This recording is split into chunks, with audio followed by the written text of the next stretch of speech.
Welcome back to the Leadership Lab, the show where we explore leadership, systems, finance, and the decisions that actually drive sustainable growth. Today, I'm excited to welcome someone who helps business owners move from financial fear to financial clarity. Sue Pontanos Custer is a business coach and corporate credit strategist who helps entrepreneurs access funding, understand their cash flow, and grow without risking their personal assets. So, welcome to start. Tell us a bit about your journey and what help business owners with today. We would love to hear Oh, that. yeah, journey is pretty long because, I'm old, but started like really getting into the business world when after college. But then I was a teacher for a while and decided I didn't really like that. And then my family opened up a small business.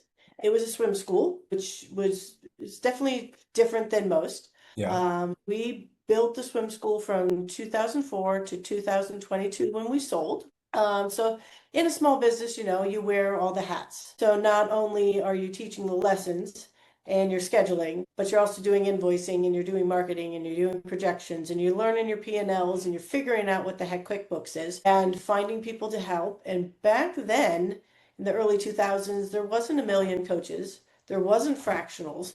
There wasn't like the internet was a thing. However, the way we used it was way, way different. We learned all that stuff ourselves. We grew to almost 2,000 kids a week with a staff of about 40 when we decided to exit. And then we exited, and yay, good, we sold our business. Only 33% of businesses actually get sold. A lot of them just either go bankrupt or whatnot, or they just close their doors. So I'm not selling to anybody, but I'm not continuing my business, so we'll just close our doors. So I we see. were one of the lucky ones that sold. Then I'm like, now what? Now what do I do? So I became a financial advisor and I got my life license, my Series 6 and my Series 63, so I could do mutual funds and IRAs and things like that. And Mhm. then really, I mean, I busted through all of the training really quickly, but then after that, I learned really more about the business and I'm like, I don't like it here. So I left that and I made my way into coaching Okay. because once a coach, always a coach. And through that, I found funding and I was like, wow, this is where I can make the most impact, help the most people,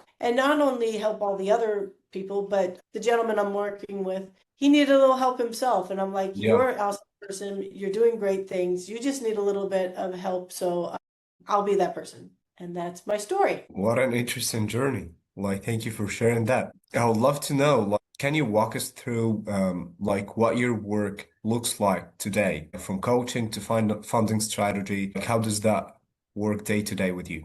Sure. So I am still a business coach, but in a very small niche. Child-centered activities, whether it's dance, karate, cheer, swim, piano, whatever it is. Children learn this and I do it.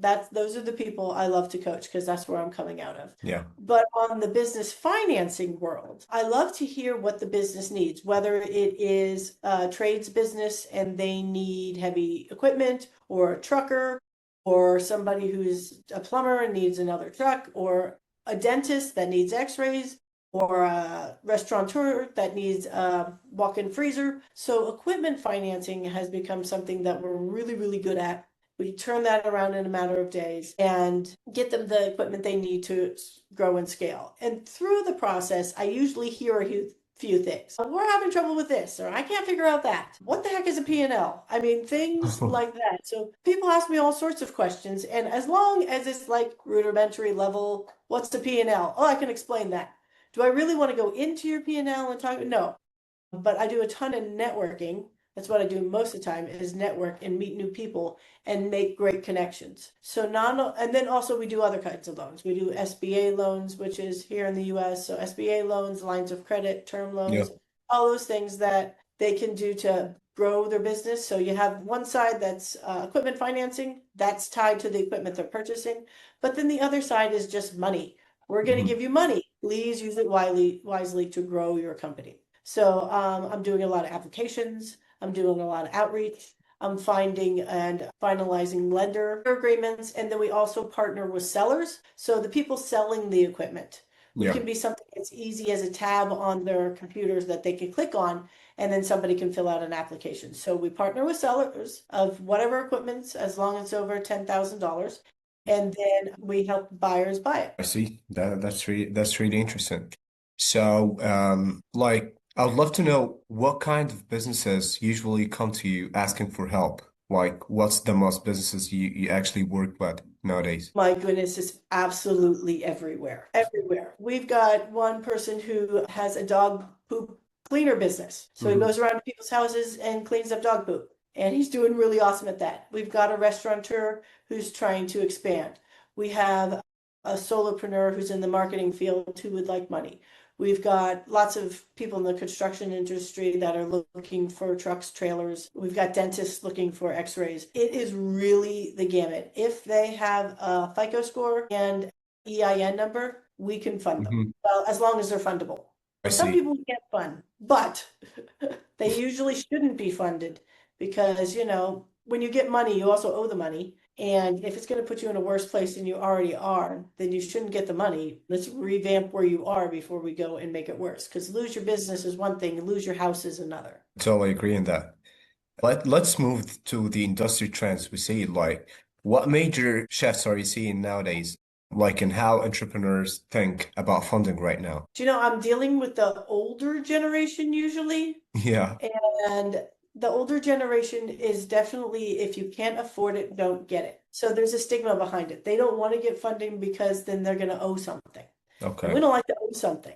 But when it gets to the place of, well, do you want to use your money or somebody else's money? And they fund everything. We call it bootstrapping. They bootstrap everything. And now they got a year into business and maybe their growth wasn't as quickly as they thought. And now they're out of money. So when you need the money, it's hard to get it. If they had gotten a term loan or a line of credit, then they wouldn't be cash strapped Hmm. and they can continue on in their business. So a lot of the mindset behind funding can be like, this is bad, but really it can set your business up for a whole lot of success. And then you got the other people that are just like, give me money, give me money, give me money, and then they get in trouble the other way. Now I have too much debt. Yeah, they don't realize that they just get a lot of debt and they just realize it later when they're just Yeah, thanking them now they owe for all the like, debt that they went through. yeah, 30 grand a month. Uh-oh, that's going to be a problem. Yes, they would ask for a lot without calculating it the right way. Right. So having somebody guide you through and actually there, the other problem with the financial industry in that loans is that there's a lot of very aggressive people out there, Hmm. and they sell you on the moon and then give you a piece of trash that you're responsible for. So, like, there's certain loans that are short-term loans, and they have their place. They can be used for things. Like if you're somebody who's going to get paid in 4 months, like on a job you're on, you're going to be paid a lot of money in 4 months. However, I need to get to the 4 months. I need to buy the inventory, I got to pay my people, I got to do all these things. If that's your situation, then yes, short-term funding could be good. But if that is not your situation, I need the money, but I don't know when I can repay it, then you definitely need to go for long-term funding. And we guide you through that. We're not going to fund somebody just for a paycheck for us. Because that's Right. what we want them to come back and we want them to tell their friends and we want to grow that way rather than put them in a worse situation. Right. Like nowadays, unfortunately, there's a lot of people just get in debt like that the percentage is increasing insanely. They don't I've realize seen what they're doing to 50%. themselves. I've seen 50% APR. I was like, That what? yeah. They gave So you $1, you give them back $1.50 every time. Are you kidding me? That's not a good idea.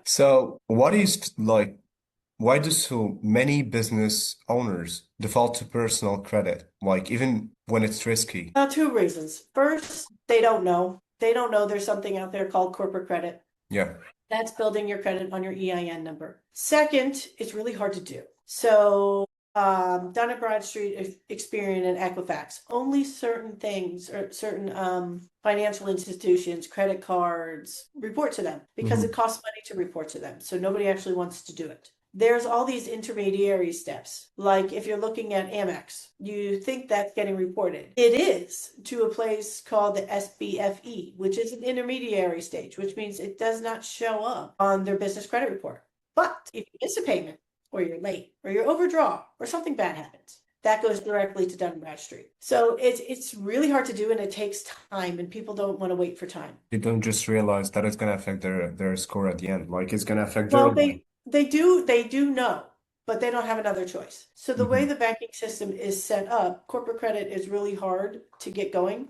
But then once you get it going, then it takes years to really establish. So you have to figure out report and then use it and pay it off and use it well for the next at least a year.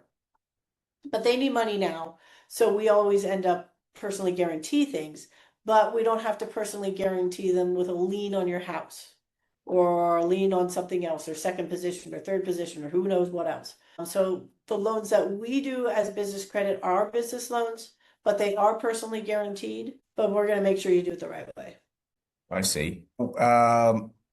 You hear actually a lot of owners say, like, I don't have money to run campaigns or just to grow. In your experience, is that usually a money problem or a clarity problem? In my experience, well, what I usually do is partner with coaches, consultants, fractionals, whoever. People are in the books of other people, businesses, and they often know when it's time to grow because then they're seeing, all right, we're hitting a roadblock here. We're Right? not marketing enough. We don't have enough people. We don't have this. We don't have that. And then the owner says, I don't have enough money. Then it becomes like the chicken and the egg. Well, you don't have enough money because you don't have a key person to do that. Well, how do I get a key person to do that? Well, you don't have enough money. Well, we have to go get the money. So by the time I get the person who needs funding, usually they are working with somebody who can kind of guide them and make sure they use the money appropriately for the purposes it's supposed to be used for. Because at the end of the day, we just give you a step. We don't say you have to use the money for this. Here's money.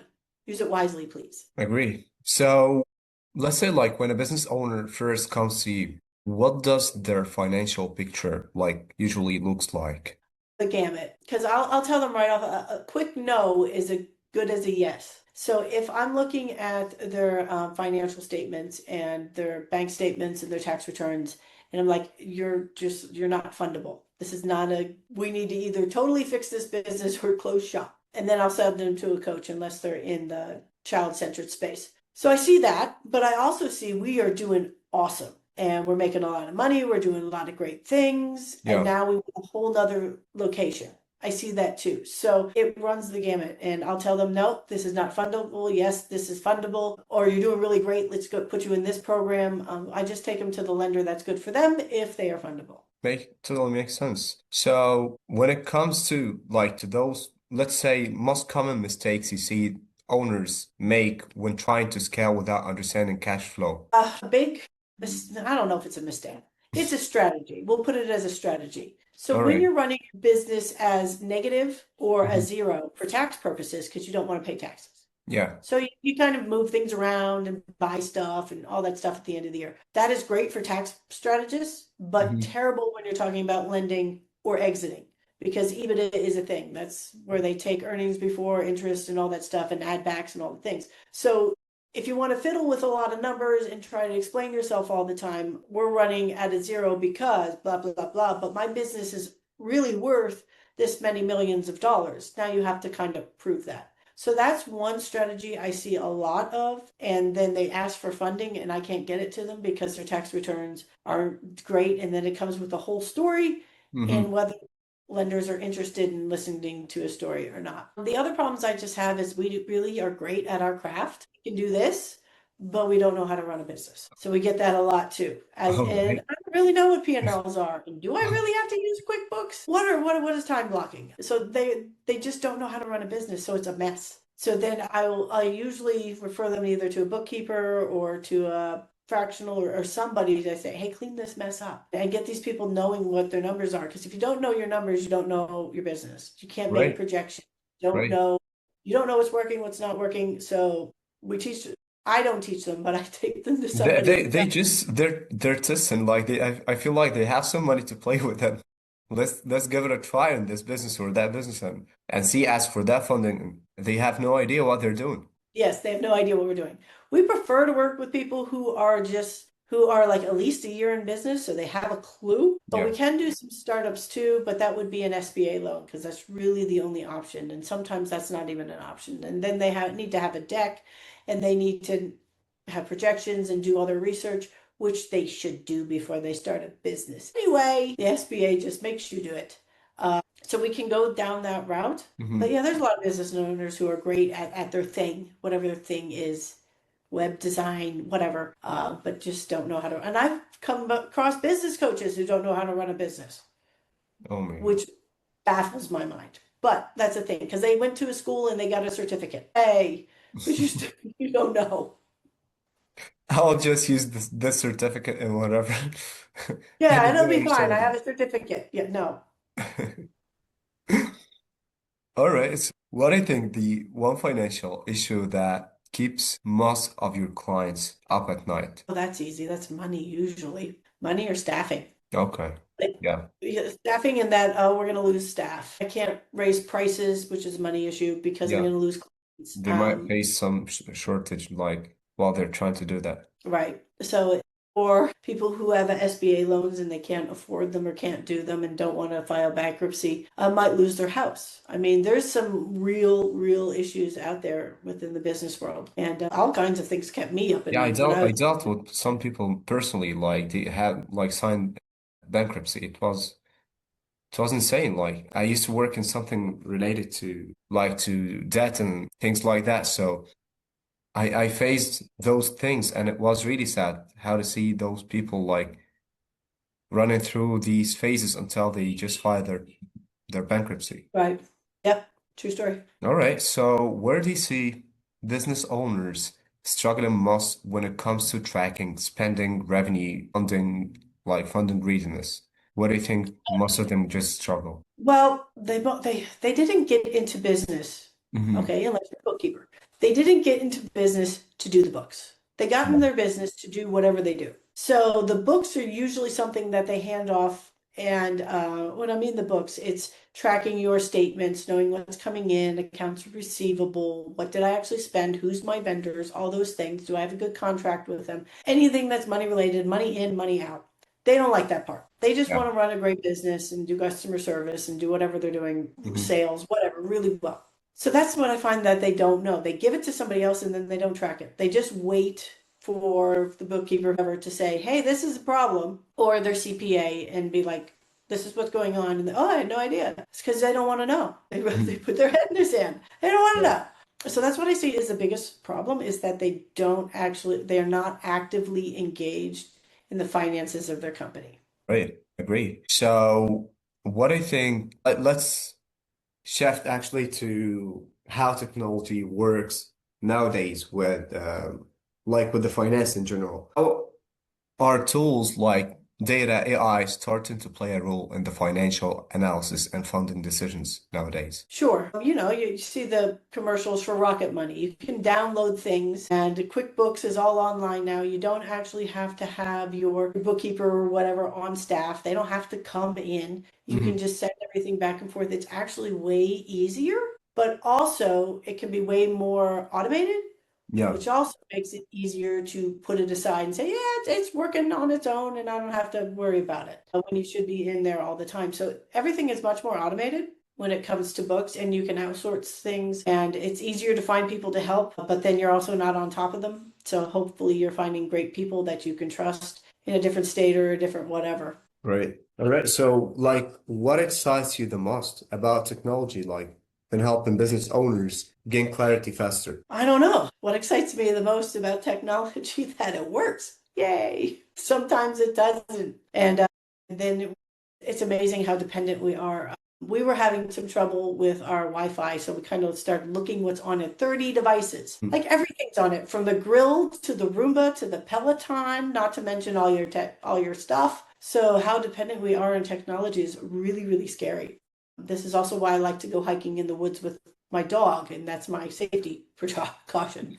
And just like to turn it all off. And when it comes to funding itself, it's technology has also made it much more streamlined. We can get documentations a whole lot quicker. You don't have to wait for a piece of paper to be mailed back and forth for signatures. You don't, I mean, there's all kinds of ways that we've streamlined and made things easier, but hopefully people are really looking at their information and not just signing it because it's easy. It's hard to read a documentation online because you got to scroll and blah, blah, blah. You just scroll to the end and sign it. You don't have to read anything. So it comes as a double-edged sword, as everything. I see. Yeah, I agree with you. And about the hiking part, like, you're totally right about that. Like, even like go to hike and having your dog with you. Yeah, sometimes you gotta.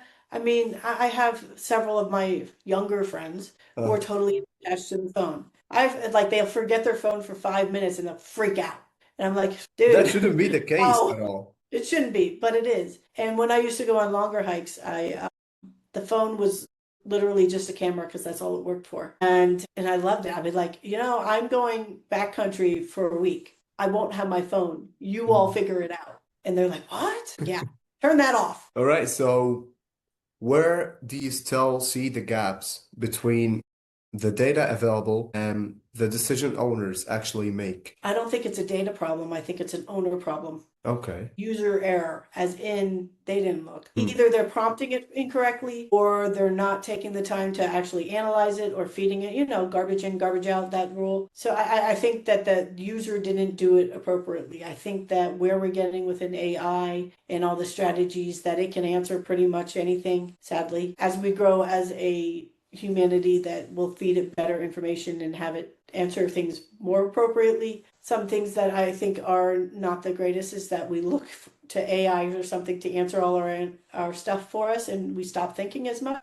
If you I thought of hate the that. I hate that part. yeah, if you think of the movie Wall-E, where everybody's just on a conveyor belt and the robots are raising the children and doing all the stuff, I think we're getting closer to that. I know I do occasionally. When I don't want to think and I just want to reply to an email, I'll plop it in there and be like, okay, good enough, and move it over. I know it's spelled correctly. I know the grammar's good. It sort of says what I want to say, close enough, and then Yeah. just move it over. So I think we're thinking less. Right. Right. Like it replaces a lot of things nowadays, like in our personal life, in our professional life, literally everything. And there's some people just use it like they make the AI use them. They're not the one who used the AI. So that is the part that I see people missing nowadays. They just rely Right. on literally everything. It is taking jobs. I Hmm. mean, we're honest, it is taking jobs, but it's making other jobs. So you just have to be in the right lane. Unfortunately, a young person just coming out of college or getting into fields, I mean, a lot of what we used to do, data entry, filing, all that stuff, as just young people learning how to work, it's not there anymore. Yeah, I agree with you. All right, let's look for the future. Like, where do you want to take your coaching and funding work over the next 6 to 12 months? So we are a company that's growing and we're working on our SOPs and we're working on onboarding new people and we're working on some platforms and technology Okay. like lender chat. So the lender chat, you put in information. I want a loan for this. This is how much I make, blah, blah, blah, because we'll tell chat everything, but we won't tell a person everything. Right. I agree somehow. So we can put all this information in and chat will kind of spit out what loan to go for and here's the application. So we're working on that to make lending easier, more turnkey. Mm. It's something that we're working on, but we're definitely growing as a company. We're learning a lot. We're moving in the right direction. I'm really excited. That's really exciting. Are there new challenges that you're seeing emerge for business owners that you want to focus on more nowadays? What I'm seeing a bit in the just in the coaching space is that everybody's there to help, but definitely in networking, finding the end user, Yeah. the business owners, they're not networking because they're just too busy. They're doing their Mhm. thing. But everybody wants to help. But then the business owner hears wonderful things from different people and hires this one and that one and that one and that one. And soon they've got a team of 12 all fractionals that they have to keep track of. So they spend more time managing these relationships and getting them the information when they should have either learned how to do it themselves or maybe have one person do it. So I just think that it's getting very piecemealed. Okay, so if you could solve one problem, just one major problem nowadays with the just financial challenge that you see for most entrepreneurs that you're dealing with today, what would it be? I would put entrepreneurship and money. Just learn about money, not balance a checkbook. Nobody does that. The internet does that. Don't do that anymore. I put it in schools. I'd Mhm. start there. So teach them what are taxes? When you put your money in the stock market, what does it do? I mean, how do I build wealth? How do I do a company? These are things that I really should be in high school, I believe. And Mhm. everybody should have a clue on how does life insurance actually work? So the Rockefellers and the people of wealth, how do they build generational wealth? Well, a lot of it is through life insurance. And Yeah. they just move it that way in trust. And what the heck's a trust? So I think education much earlier. And this is not something I'm going to solve, but I'm going to put it out there in the universe. Maybe somebody solve this problem. Put this in the schools. They don't teach that in the schools. No, They never. And like this is the sad part. Like you have to attend to the school, go to university, and they never tell you how to gain money. They don't talk to you about money. You no, just figure out everything just after you finish life. You go right. learn in And you life. probably screwed up. Yeah. When I was in college, they used to give out t-shirts Yeah. when you applied for a credit card. I wanted the t-shirt. Oh, Hey, stupid. Nobody told me. So, all y'all parents out there who do know a little something about money, please teach your kids because nobody else is. I totally And agree. when they start off, like my kids, I'm so Mhm. jealous of my kids. They have You, life insurance. you're They have, teaching them. You're there for yes, them. yeah, they have life insurance. They have IRAs. One's 18, 19, and one's 21. They have IRAs. What? They're funding them. They know what money is. They know about the stock market. They have brokerage accounts. I mean, keep in mind they're little. But if I was at that age and had started all this mess, I'd be in a much different place. Mhm. So it's up to us as parents to teach our kids and set them up properly for money. And the problem is that a lot of parents don't know. So they can't teach their kids. It's not their fault. They Yeah. just don't know. So teach your kids about money. Nobody actually teach that, like tell them anything, and they didn't put the right effort just to learn this thing, so they can help the younger generation when it comes. Right. So everybody's living paycheck to paycheck, and it's really hard to get ahead. And again, when you're talking about generational wealth, somebody learned about money and Hmm. taught their kids. So they are ahead of so we need to teach everybody from people in poverty all the way up to the rich people about money so that they can improve their situation. Because if you don't have the knowledge and you don't know chat to ask the question, because you're used to just getting the 9 to 5 job and that's how your family has worked forever,